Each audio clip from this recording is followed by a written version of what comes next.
I'm Kent McDill.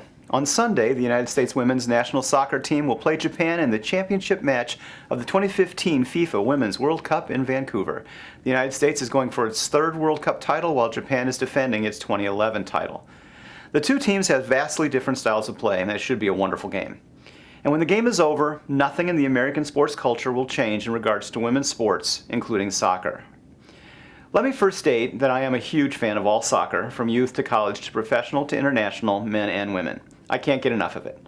I don't have the time to watch with the detail my sons put into it, but I would rather watch a soccer match than any other sporting event, and I spent 30 years covering the professional basketball. But women's professional sports in America is a non-winner, and maybe always will be.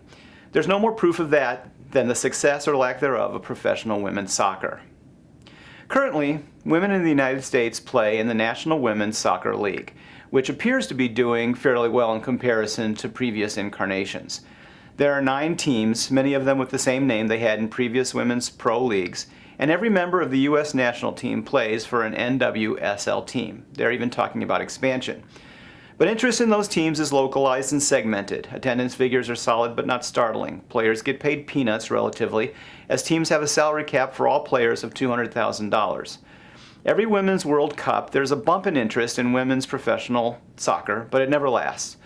The first Women's Pro League came about after the U.S. last title in 1999, but it struggled from the very first kick.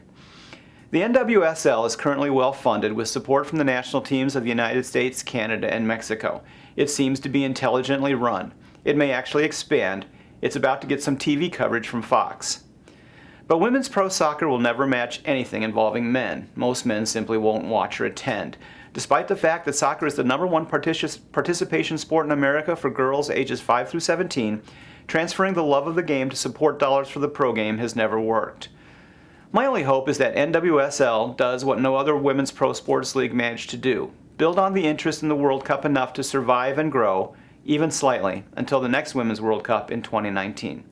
I'm Kent McDill. Thanks for watching.